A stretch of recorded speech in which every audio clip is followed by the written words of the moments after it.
This is a message from the Office of Civic Safety and Residential Integrity. Please remain calm and listen closely. This broadcast is not a test. Reports have been received from multiple households across the district regarding the sudden appearance of new interior doors. These are not renovations. These are not construction errors. Residents describe doors that were not present the previous day. Some report them forming in hallways, others within closets, basements, or directly into bedrooms. If you encounter such a door, do not attempt to open it. Do not acknowledge it. Leave your home immediately. Initial accounts suggested the doors led to empty, unfinished spaces, bare wood, concrete floors, no windows. But within hours, residents reported hearing sounds. At first, faint whispers, then distinct voices, familiar voices. The doors began to call family members by name. Some residents claimed to have heard their own voices speaking back from the other side. Those who ignored the warnings and entered the rooms have not returned in recognizable form. A father in Brookside walked through at 2:15 a.m. His family reports he emerged moments later, but his arms were bent backwards, elbows folding the wrong way, as if hinged for something else.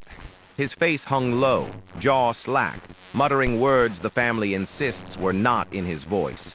His son screamed when he saw it, because the thing wearing his father's face was smiling, but the real father was still calling for help from inside the door. Officials dispatched to secure affected homes have reported new doors forming behind them as they move from room to room. Each one is slightly narrower, slightly closer.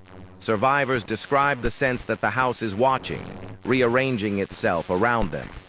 If you notice rooms in your home feeling longer, if your hallway seems to stretch beyond its normal length, you are already at risk. Do not look at the door for more than a few seconds. The longer you stare, the clearer the outline of a figure becomes on the other side. It does not stand still. It paces. It leans close. It waits. Witnesses describe its head pressed against the wood, tilting, listening for your breath. One child swore the figure whispered her bedtime story exactly as her mother used to, but her mother was asleep in the next room. If you hear knocking, do not answer. The knocking will not stop.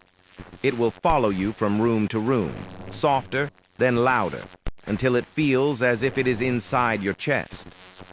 Residents who attempted to barricade the doors report that the knocking began inside their walls and then inside their mirrors. This is not an architectural anomaly. This is not a prank. The entity behind the door is patient. It knows your name. It knows the voices of your loved ones. It will not leave once the door has formed. The only safe action is to leave your home immediately. Do not pack belongings. Do not hesitate. If you remain, you will not recognize who walks out of your rooms tomorrow. This concludes the broadcast. For your safety, if you see a new door in your home, run.